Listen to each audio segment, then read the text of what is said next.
Hello, everyone. Welcome to an exciting ARG Presents. I'm Amigo Aaron, joined by a man who, much like the Atari Corporation, is known for his hot, wet, naked, drunken, hot tub parties, the Brent. I'm also bankrupt and in need of money. Oh, that's true. That's true. Watch where you put that cash, pal. That's right. So, if you joined us last week, we spun the wheel, we made the deal, and this week we'll be playing the rather unusual, almost non-existent in the U.S., Atari ST That is Computer. very true. Now, in your whole life, have you Yes. ever seen an Atari ST? Nope. Not a single one. Well, they were super rare. I knew one guy that had one, I think, but he was a music guy. So let's learn a little bit about the Atari ST. The original Atari ST was introduced in June of 1985. Literally a month or so before the Amiga 1000. Wacky, eh? Yeah. It had an introductory price here in the U.S. For the monochrome unit of $800. Ooh. And the color monitor unit was $1,000. And that was in 85, right? Right. Woo! So, Woo! believe it or not, this line ran for around 25 years. Yes. Yeah, it had a... Until it had 1993. These are the similarities between the Atari ST and the Amiga are numerous, and there's a reason behind it that stems back to how the Amiga was born. Effectively, Jack Tramiel was running Atari back at the time, and they had put a deal in place to basically purchase the Amiga. This is when the Amiga was unaffiliated, right, and needed money. And at the last minute, through some hocus pocus, some shell game action, Commodore swooped in and bought Amiga. After Atari had lent them money, by the way. It's a crazy story. Love it. Jack Tramiel ended up putting together the Atari ST, and it was an interesting unit, mostly known for its sound capabilities because it was the first home computer to have a MIDI port in it. Did you know that? No, I did not. Have you ever used a MIDI port? No. Yeah, it lets you interface with keyboards And stuff like that, yeah. and whatnot. So Audio equipment. Kind of neat. There were a ton of different Ataris. So the Atari 520 ST was the first model, and it was released as the 520 ST. Again, it was announced in January '95. And they knocked it out pretty quick. You know, it's funny that the Amiga and the ST are very similar in a lot of ways. They both run on the 68,000. They both had excellent musical capabilities. I know that constantly when I was looking up information, there was a whole which is better, Amigo or Atari ST debates. Sure. And the sad truth of it is, the Atari ST was a much more popular machine in Europe, and it actually jumped out ahead of the Amiga at first. The Amiga slowly caught up and eventually passed it. Right, yes. And the Atari is sort of known in the gaming world as a machine that was never used to its full potential because it got a lot of ports that weren't necessarily made on it. Right. You know, and they weren't made for it, and they didn't take full advantage of the hardware that was on offer, that kind of sucks, you know, because it had a lot going for it. It had a built-in GUI interface, sort of like the old Tandy 1000s did with the Deskmate. Yeah. Remember that? Yeah. So that was something that came with it right out of the gate. The unit itself is a pretty attractive unit. It's okay. You know, it came from the line. It came from Atari, who had built up a good rep with their previous efforts in the computer world, the 8-bit line, right? Yeah, which we have played quite a bit. Yeah, quite a bit of experience with. Eventually, Atari released the Atari 260 ST. This is a European model, and again, it was just it was basically a memory upgrade, a few other things. Then you had the 1040 STF. It shipped with the operating system in ROM. So there were many of these that they moved up, and they kept upgrading the units. They moved all the way up to what was called the Falcon. Yes. The Falcon was like the end-all, be-all. I wanted one. Everyone wanted them. No one had one. The only Atari computer to have IDE interface. Yes. Was the Falcon. It was quite an interesting machine, and they were working on a 68040 Falcon, but the project never was completed. Right. So. They died before then. Yeah. Unfortunately, yeah. And in '93, they ended development of the ST to focus on the Jaguar. So. Swing and a miss on that one. Here's an interesting thing. When I was going through here, especially trying to get this stuff to emulate, I noticed that Atari ST stuff seems to be broken into 3 categories. Oh, yeah? The 500K variant, the Meg variant, memory-wise, and then a third variant where it was pre-installed games, where it wasn't trying to emulate the floppy, it was trying to emulate what would be on the system.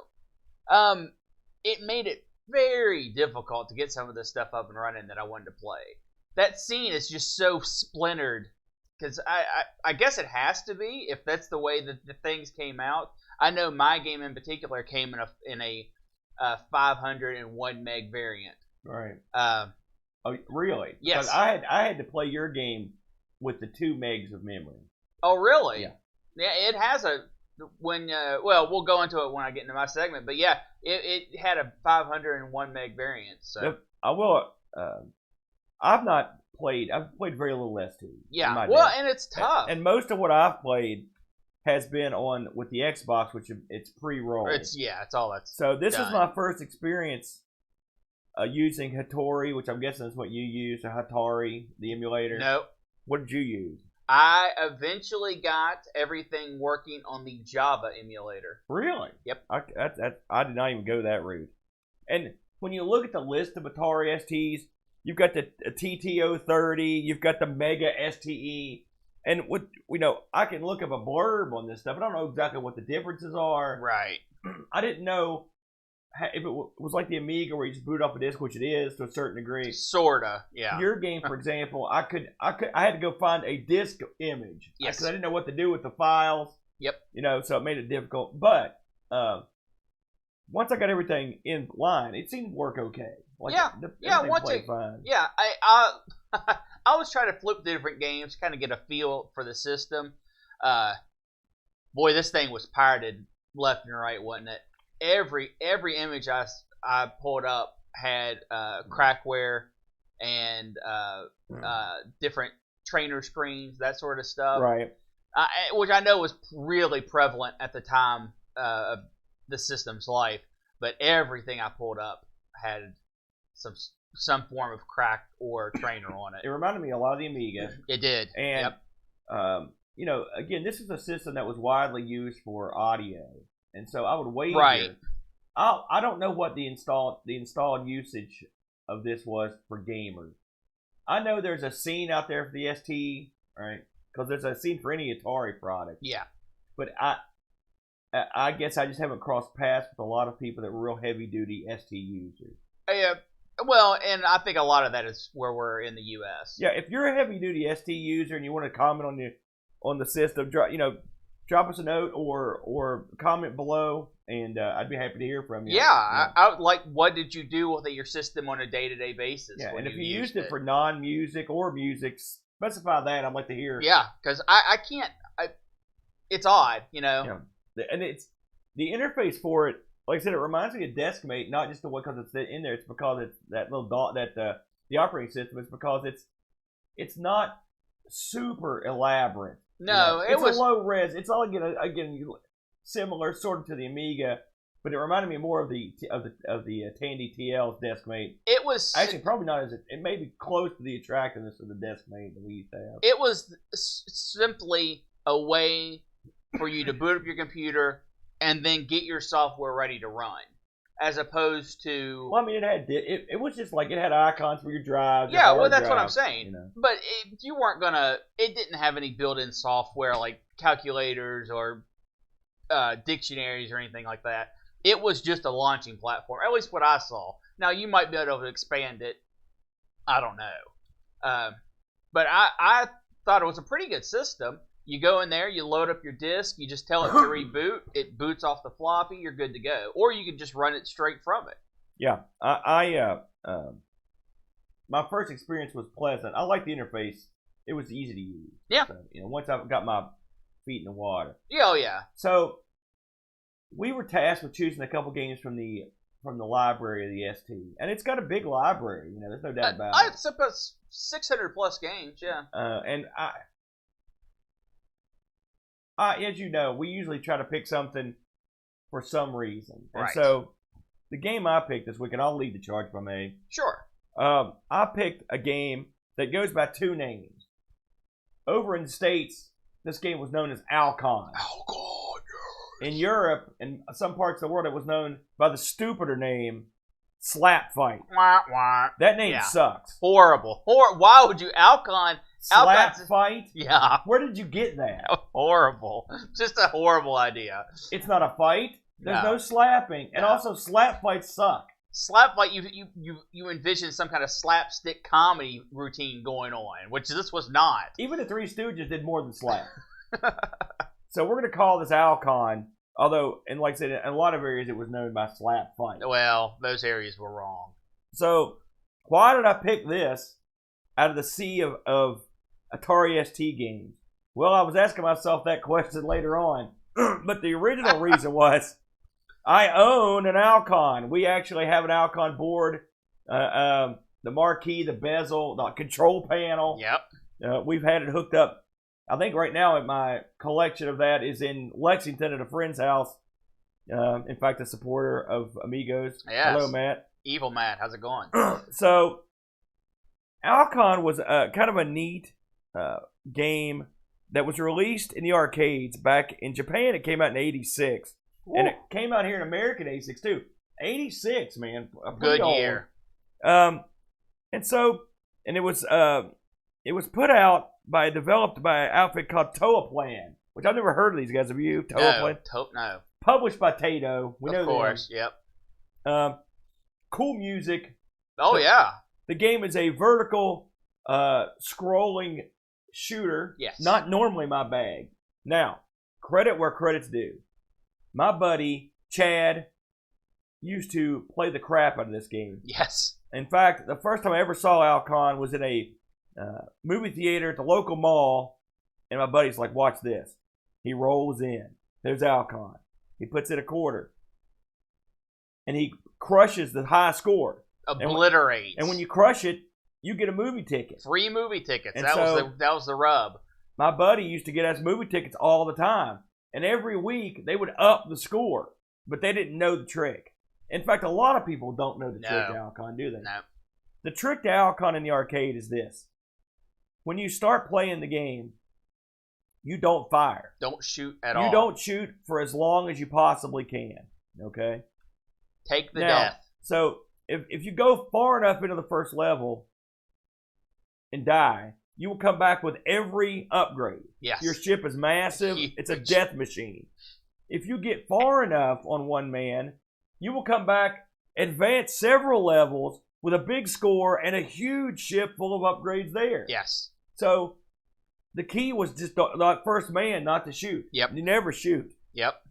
So, and they didn't know that at the movie theater, thus the free tickets. And when we say it boosts your score, it's not like 10,000 points. It's like several 100,000 points. It's instant top of the leaderboard. Right. So, at first, I just liked this game because of the movie ticket aspect. But the game is actually a really fun game. It's a good shooter. It's sort of it's got that, I guess, was it Gradius, where you, yeah.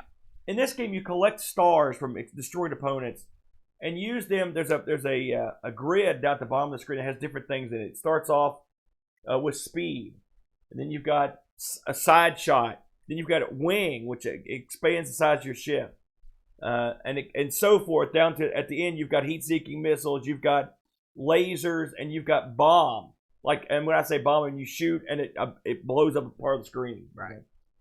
And you've got two buttons. You've got a shoot button and a button that activates the item that's highlighted at the bottom of the screen. You cash in your stars Right. to buy the power. Every time you get a new star, you move up that scale. So it behooves you, if you say you want heat-seeking missiles, to not use stars until you get the heat-seeking missiles and you hit the button. If you go past what you wanted, too bad. You've got to go all the way back across the stars. This adds an excellent element to this game. Yeah. Now the game is a beautiful game. It's okay. I really like it, and I think it's very clever. The setup of the bad guys in it, it was well designed, and the bad guys in it. It's one of the few games I've seen where you could go past the boss without destroying him. Yeah. If you take too long to destroy him, you just fly. You just keep going. Which is cool. It also has no stages. It just forever goes until the end. It's quite a nice game. It's got good music. The advancement of your weapon element adds a lot to me. It's one of those games that's not complicated, not too complicated, but gives you enough variety for me to enjoy it. Now, there are games that let you do all kinds of crazy stuff with your upgrades. Too much for me. I like to keep it simple. So this was a good game for me to play. Now, we liked it so much that when my buddy was a roommate of mine, I bought the circuit board just so he could play it. Yeah, the PCB. Little did I know that the circuit board would end up being rather valuable. Yeah, it's fairly collectible today. Yeah. Not huge. It's no Michael Jackson Moonwalker or anything like that, but it's up there. Sure. It was a neat game, and so it's one we always gravitated toward. And I played it. Of course, I played it this week to kind of get a feel for it. Now, the story behind ALCON, I get this. You probably never heard this. Why does ALCON need a story? Go shoot things. Taking place in the year 2059 in another galaxy, mankind has colonized an alien planet called a.l.c.o.n. after evacuating a previously colonized planet, Aurak. 5 years ago, the colony on Aurak was attacked by alien invaders, and the war was so intense, the colonists were forced to leave. However, a.l.c.o.n. is now under attack by the same alien fleet, but the humans are ready. Ooh. The player assumes the role of an allied League of Cosmic Nations, ALCON, fighter pilot in the SW-475 Starfighter to stop the invaders from taking a.l.c.o.n. Good enough? Good enough, man. That'll do it. Now, I heard for years, I know no one knew what ALCON stood for. Yeah. And I believe a lot of the information about this game came from a C64 release. Now, yeah. I think you're right. I will admit, I was naive at the beginning of looking this stuff up. I didn't know. I knew of the C64 port, and that's the only one I knew about. And so when I saw Atari had it, I'm like, that's the game. Atari ST ALCON, I'm in. Slap fight. Well, wrong. Nah, there were many. Did you know about the other ones? I didn't until I started doing research. So there are several other games, ports of this game. I looked into quite a few of them, actually. So, again, you've got the aforementioned Atari ST versions and the C64 version. Yeah.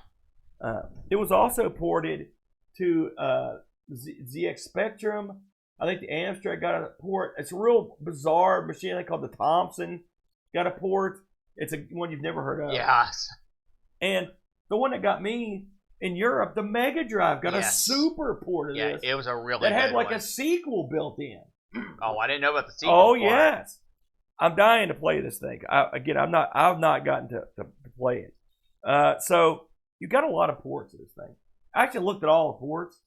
Some of them are not bad. The Mega Drive one's pretty impressive. Yeah, it's really impressive. It's probably the closest to the arcade of the ones I saw. So I didn't see the Thompson one, but I'm gonna guess that one wasn't so good. I think that's a real obscure system. Right. Well, it's one of those things. Like you said, you kind of picked this because you didn't think it had a lot of ports, but it's one of those games you don't really. I don't know. I never thought about playing ALCON on other systems. I guess since we could just go to the arcade and play the arcade version if we wanted for a long time. Right. But yeah, this game made its rounds. So, with all that in mind, it did make its way to the ST. Yes. Okay.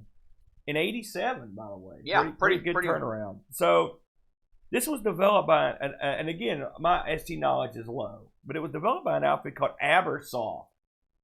They did a few games for the ST, including Hard Nova and Ultima 6. Yeah. That's a pretty big pool. Yeah. Ultima 6, So this game was on one disc, and it was just a single-sided disc, one disc. So I saw a slap fight and an ALCON version as well. I'm assuming it was released in the U.S. and Europe. Okay. One would guess. Okay.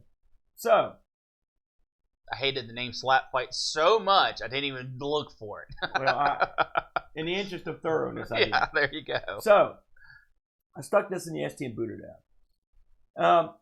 Right away, I'm struck with something that instantly pissed me off. All right. Right out of the gate. Huh? Right out of the gate. You can choose music or sound effects. Yeah. Now, yeah, I want to make something clear here to everyone. And this does happen on the Amigo on occasion. And it makes us mad there too. This thing was a jacked up machine that could do a lot of action. You telling me that we can't have music and sound effects? Baloney. Laziness. Yeah. That was number one. Number two.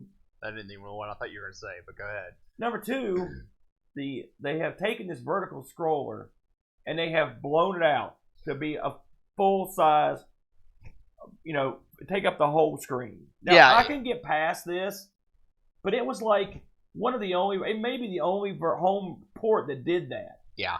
That's a dumb choice. Yeah, and what he's saying is, in the arcade, ALCON was a vertical scroller, which means a normal monitor, which 4:3 ratio, is turned 90 degrees, so it's taller than it is wide. Right.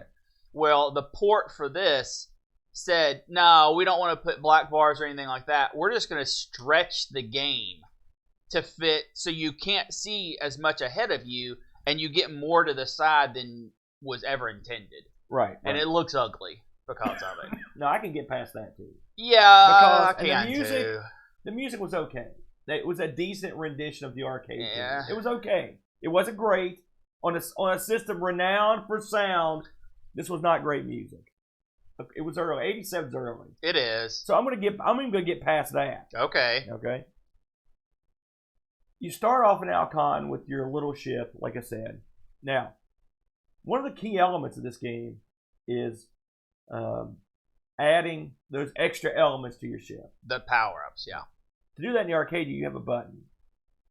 On the Atari, much like the Amiga, this is a one-button setup.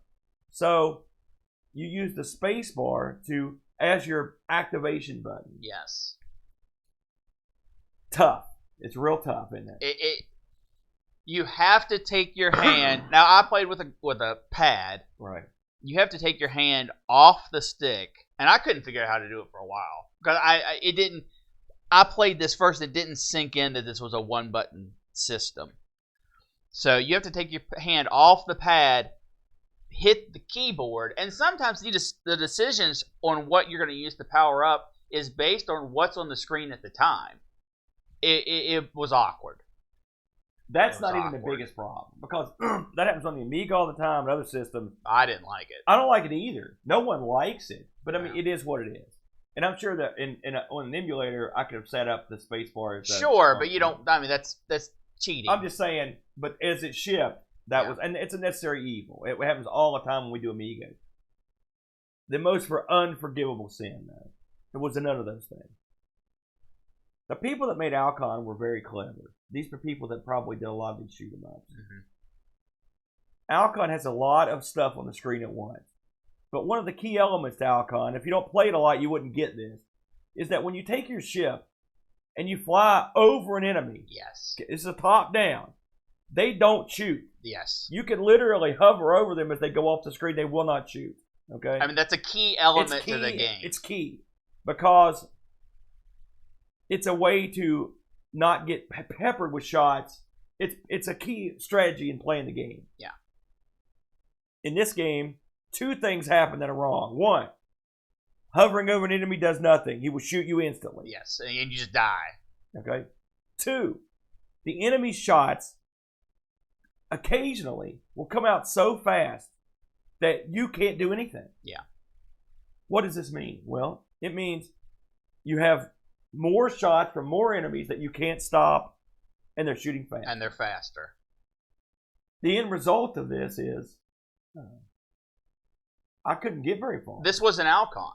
I couldn't get very far, and I'm a good hand. Yeah. I'm not Chad good, but I'm a pretty good hand at the arcade ALCON. I couldn't get very far at all. I struggled to get to the first ball. Yeah, that's pretty much where I got. And the thing is it was so frustrating. And I think this is probably where we know so much about the game, and we know how it's supposed to be, that's the way you play it. And when it isn't that way, it's frustrating. I didn't play this for more than 20, 30 minutes. Seriously, I was so mad. I played it for quite a while. Oh, I was so mad. Now, I'm sure you tried it. Did you try it? I did. It was frustrating. I mean, did you try the trick? To be completely honest, I completely forgot you could do that. Well, you can. Oh, well, there you go. It didn't hurt me at all. To the best of my knowledge, the trick doesn't work on this version. So I'm guessing whoever whoever converted it didn't know about the trick. And so it didn't work. The trick makes this game a lot more fun. It does. Well, you know what, though? One of the main elements of doing the trick of not shooting for a while is you get over top of that enemy. That's probably why I didn't do it. As soon as you get over top of the enemy, it shoots you anyway. Yeah. So in the arcade, you get over top of the enemy and you follow him all the way down the screen until he scrolls off the screen, and then you get real fast, as fast as you can go, up to the next enemy, and you hover over him while he's going down the screen. Yeah. And that is how you get farther than you normally would be able to. Yeah. Since you can't do this in this version. The funny, I go to the internet for a lot of playthroughs because I'm not always the best at these games. Clearly, I could not find any playthroughs of this. Oh gosh, I couldn't find anyone that played it more than like 15 minutes. Yeah, the long play was like 15 minutes. I also could not find it. I mean, if there's a cheat out there, I didn't know it. Mine had a trainer. Did you try turn off anything? My trainer was unlimited lives, but what's the point? You always go right. backwards. No, I mean that. I mean, yeah, but did you try? There's no weapons or. Oh, I mean, no. So, not being able to advance very far was frustrating. Yeah, I'll admit that. The game lacks some other key elements. It has no two-player. The arcade had no two-player simultaneously. No, I mean, it just has no two-player mode. Yeah, but that doesn't matter to me. What? I mean, why? I would rather. Even if I'm playing this competitively on the arcade, I'd rather you play your game and then the next person play their game. I compare this game, I look at a game like Hybris on the Amiga, which you played that. Yeah. A game which simulates sound and sound effects at the same time, music by turning off channels, which was commonly done. That looks sharp. This game is very low res. It was not pretty. It wasn't hideous, but being stretched made it even worse. It did not do any favors. And if you look at most of the other versions, even the ZX Spectrum version, which was monochrome, is sharp looking. Yeah. Of all the ones I looked at, Atari's looked the worst. So, and that's all of them. I mean, it didn't look. What I mean, I don't mean it wasn't prettier. I mean, it just looked less fun to play. Like the C64 version, which I've played before, is way better than this. It follows more of the rules. I think this was a dud. Yeah, you know what? I picked a dud, man. This, you know what? I wouldn't call this ALCON. I would call this Slap Fight because it is the inferior version. It's a bummer. Well, like I said, I feel bad because I never do this. Even Urban Yeti, I played for hours. I couldn't get past all the wrongness, and I probably put 20 minutes to a half an hour into it, and I was like, well, I'm not going to sit here and torture myself. This isn't fun. I'm assuming that Slap Fight was more popular in Europe than it was here to get all these releases. But if you had an ST at the time, you were probably disappointed. Yeah. I mean, if you knew the game. Maybe on its own merit, this game's okay, but as a port of ALCON, I didn't have fun. I didn't find any formal reviews of this game. Oh, really? But I did see lots of people comment on it and stuff. And almost to a man, Jack, they all hated it. I didn't see anyone that liked it. I understand. I hate to say it, but it's true. So, Brent, I had to look at your game. I want to hear you talk about your game. Tell the folks what you picked this week. I picked Super STario Land. When you told me what you were picking, I was like, what the hell is that? Super STario Land. One of the last games to come out for the Atari ST. This bad boy was released in 1995. So Atari ST was already done when that came out. Pretty much. This game is an absolute pixel-for-pixel ripoff of Super Mario Land for the Game Boy. And I mean, so much so that I had to print off an interview that I want to share with you. This is from Richard Davey, and he did the graphics for the game, sorta. I believe he's a graphics guy of some renown. Yes. Yeah. He was approached. I'm not going to read this word for word. I'm going to verbatim it for you. He was approached by James Matthew of Top Byte Software, which was basically one of the big guys. And he said, I have, for the Atari ST, a pixel-perfect remake of Super Mario Land. Please help me not get sued by Nintendo. and Richard Davies said, you know what? I'm not doing anything right now. Give it to me. Let me see what you got. So he took all of these sprites and hand changed them. And it wasn't that he could just do what he wanted with them. He was restricted to 4 colors from the palette of 16 per sprite, because those were already hard-coded into the game. So he had to hand draw using the colors that were already used. And he did this, and when he started redrawing Mario into STario, he looked at Calvin from Calvin and Hobbes and said, I'm just going to do that. So he took a game that ripped off the graphics and then ripped off his drawing to put into the game. Yeah. I love it. And he did. The STario character looks pretty good, I think, as a redraw under the restrictions. And he gets big, and when he gets a fire flower, he puts on sunglasses so he looks all cooler. He admits that the graphics to the game weren't great, but he did the best of what he could. And he also said that, kind of fitting to the situation, he got paid exactly nothing for the work he did. Didn't get 1 red cent. He said that he wished his buddy, James Matthews from Top Byte, that he hopes that he got some money for putting this all together.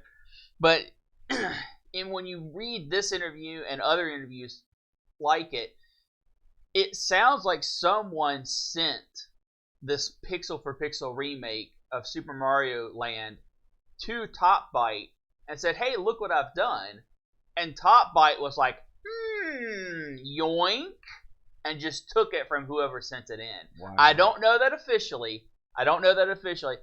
And I certainly can't say for sure, but that seems like what happened to me.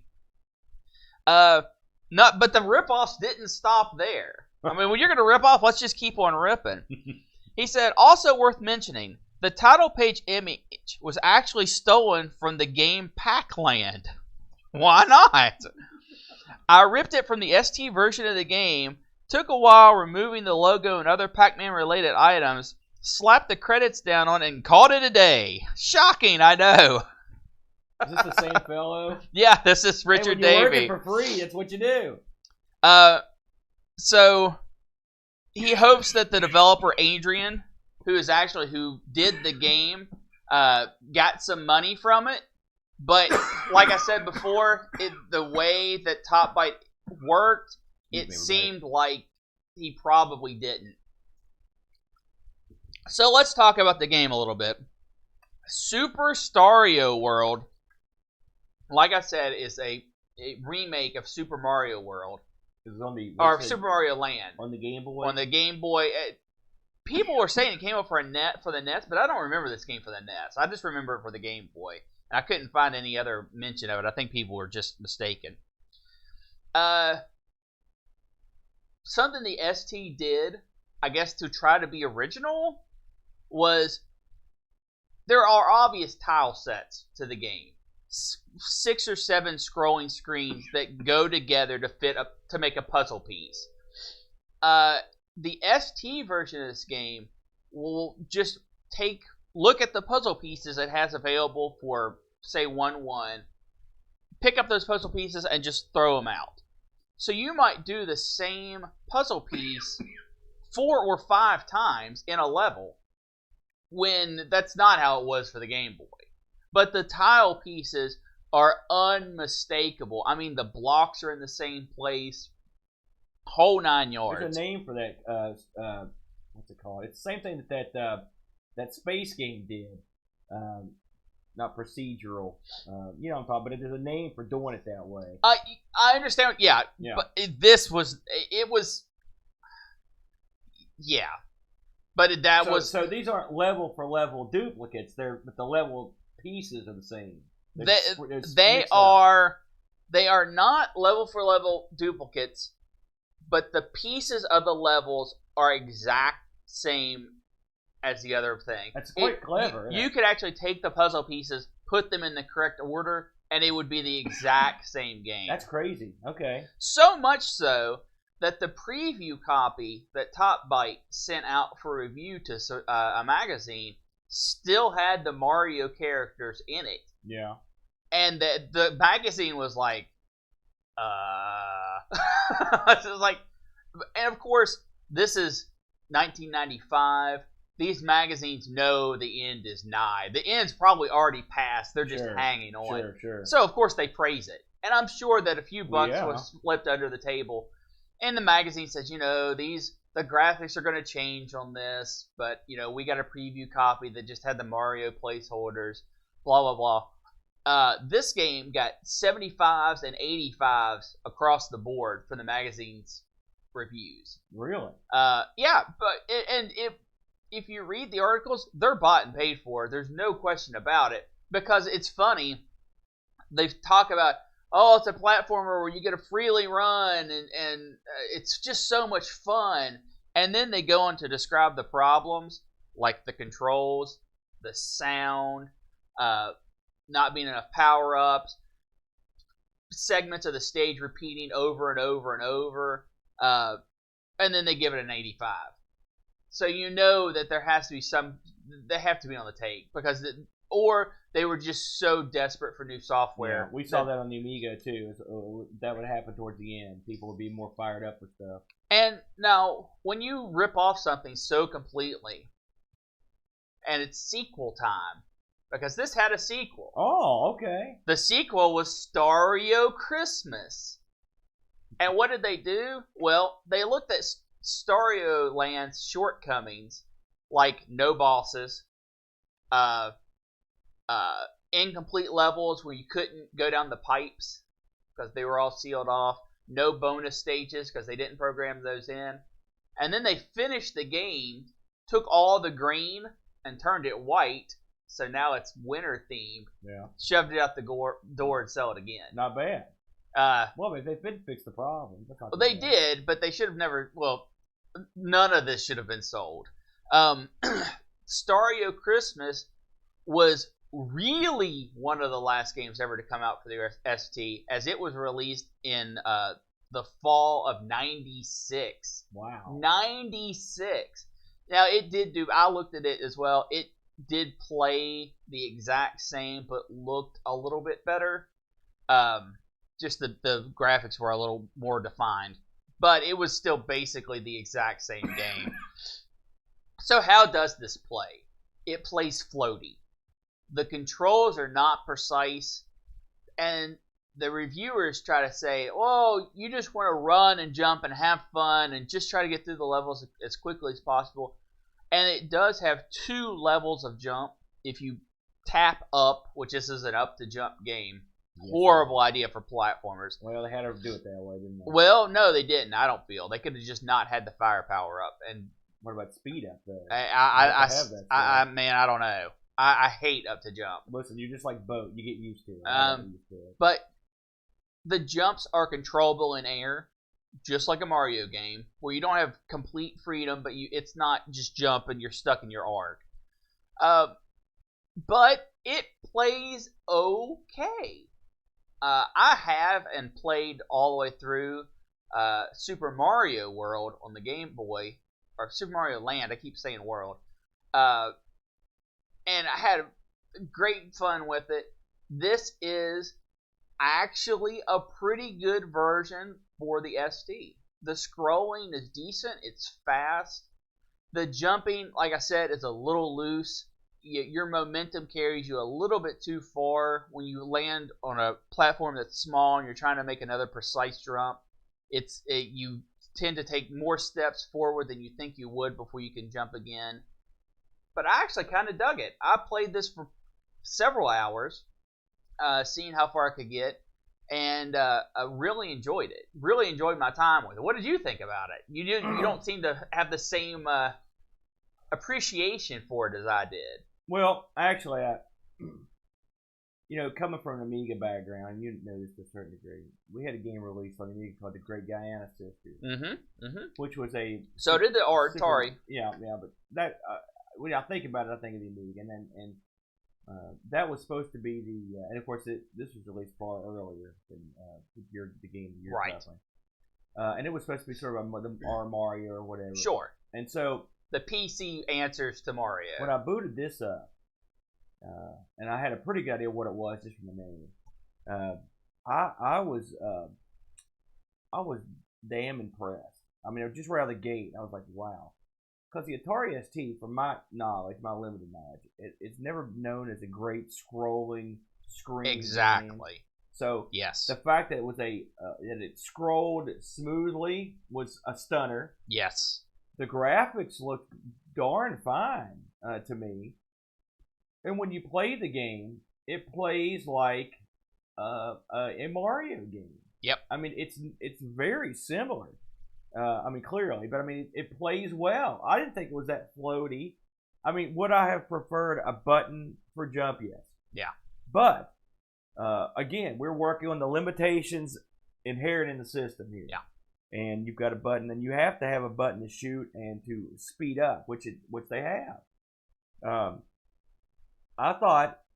didn't know about the procedurally generated levels or whatnot, but you could tell every time I played it, stuff was changed around. I couldn't go through tubes. I never went through a tube one time. Yeah, you can't. They're all blocked off. So. But heck, and they had different levels, which I thought maybe just like a little tech demo or something. It was a fairly fleshed out ripoff of Mario, and it's impressive to me. When you look back now on what the Amiga and the Atari ST were capable of, this game should have been a slam dunk. Now it took a while to get to the point where you could put it together, but it works. It could be done. And I was very impressed, to be honest with you. Yeah. When you tell me that a pixel artist went over and changed some stuff to characters, you could sort of tell that they had been something else. But it blew my mind. I'll be honest with you. And this is a controversial thing, but it blows Giannis out of the water in terms of if you're trying to emulate the Mario feel. This is a Mario. Now, Guyana's got music and some. Yeah, and I'll agree. It's got cooler effects and stuff. Because they added stuff to that game that the Amiga and the ST did well. Yeah, it does certain things well. The great music and it's more hip. It's got crazier colors. But I mean, if you're just doing a straight up port of a Mario game, this is your port. Yeah, it's a straight up port of Mario. Literally. It got the scrolling down. Now I didn't know about the Christmas one. I'd tried that one, but it got the scrolling down. It was fun to play. It played like you would expect, you know. And if they had if you'd had a big house behind this, you probably could have had the bosses, the cool music, everything you'd want. But this is like a alpha version of what could have been a complete game. And kind of like I said, Christmas kind of wrapped it up. What? I'm torn on this game because I've played Super Mario Land, and I know how it plays and controls very vividly. And this was close, but not quite. It was definitely the best I've seen of a computer of this era. The scrolling was not absolute, but it was very, very close. If you can understand the way the Atari ST, that's a problem with and of course, the backgrounds had to be completely stripped. The backgrounds are just a color. Yeah. You don't need them. But not bad. I actually kind of dug it. A few fun things with this. And this, when you play and you get your high score, and this is no continues. It's sit down and play through your men. You can get extra men, but there's no, if you don't complete it in one setting, there's no saving or anything like that. So they kind of based it off score. In the high score screen, if you type in Australia, it flips the screen when you play. Cute. Down under. And I actually did better with the screen upside down. You mean it flips the game screen? Yeah. Oh, man. I actually did better with the game upside down than I did right side up. I don't know why. That's weird, man. Yeah, and I'm sure this game probably had a lot of this little weird features and secrets in it. Finding that one was just dumb luck. Oddly enough, I found it looking through text on trainers. Yeah. And one of the trainers mentioned to do it. This game never sold in stores. This is another mail order special. Had to order it straight from the folks at Top Byte Software. I was surprised it sold at all. Yeah, I was stunned that this had a physical release. How this got under the radar of Nintendo, I can only assume they thought, man, the ST is already dead. Or just they might have never even known about it. Yeah. Came out in 3 magazines. That's how it did its advertisement. 3 reviews in 3 magazines, including the previews. If you look around, you can actually find footage of before they changed the sprites on YouTube. And it's Mario. There's no question it's Mario. Definitely a lost gem for the ST, I feel. I think that this game is something you're never going to play it on your ST. You're never going to find the disc and play it. I mean, I looked longer than I played the games. I looked for someone selling this. Yeah. I found one retro store that was selling it at some time. It says it's out of stock. It's probably been out of stock, for a decade or more. But I would love to have a physical copy of this game, even though I don't have an ST, just because it is so. The box art isn't box art because it just came in a disc sleeve. Yeah. But the art on it was copy and paste Xerox art. I dig that. I'm really starting to dig that kind of crap. I don't know why. If anyone has this out there or has played it on an ST, please speak up. I'd love to hear your experience of how you got a hold of it. Because this is one of those things that if you have an original. Right. No one is ever going to believe this exists, and unless you can show and prove. It is so crazy. Coming from the Amigo world, and I love it. And you see this occasionally when you see someone. I recall someone tried to do a level of Sonic, for example, and you'll see this occasionally pop up. But this was one that was much more fleshed out. And if you consider when it came out, that would have been quite a 95 and 96, yeah. It really is. It's funny, we went from my game, which was a major disappointment on the ST, to you got something that really is it's a shining star if for one reason for the effort that was put into it. It's special. It's not special because it's an original game, because it surely is not. It's special just because it exists. Yeah. And was sold. Someone took the ability to actually put something out that was close, very close.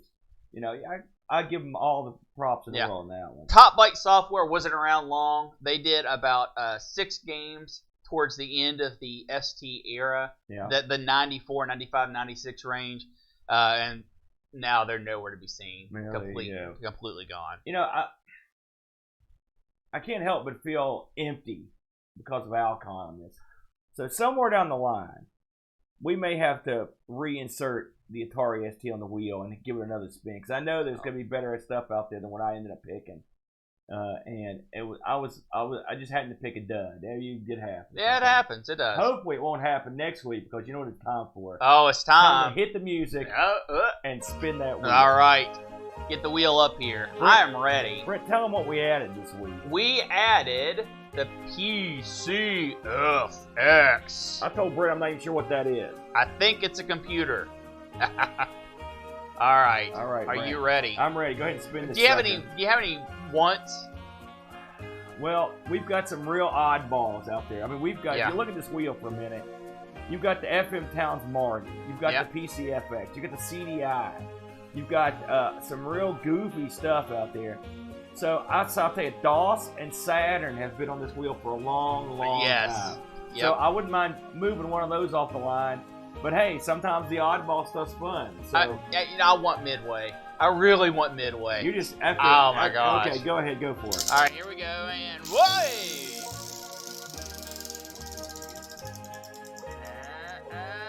Oh, that is going to be, I believe, 1980s pinball.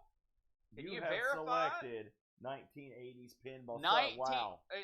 Was it early or late? You've got written on here late 1980s pinball. So this is going to be pinball from 1985 to 1989. Now, we have not done a pinball episode. No, this will be the first one. This will be an experimental thing. So we will we'll be picking something. Are you going to pick something from our collection, or are you going to pick something? Man, I don't know. The late 80s had a lot of good pinball. A lot of good pinball.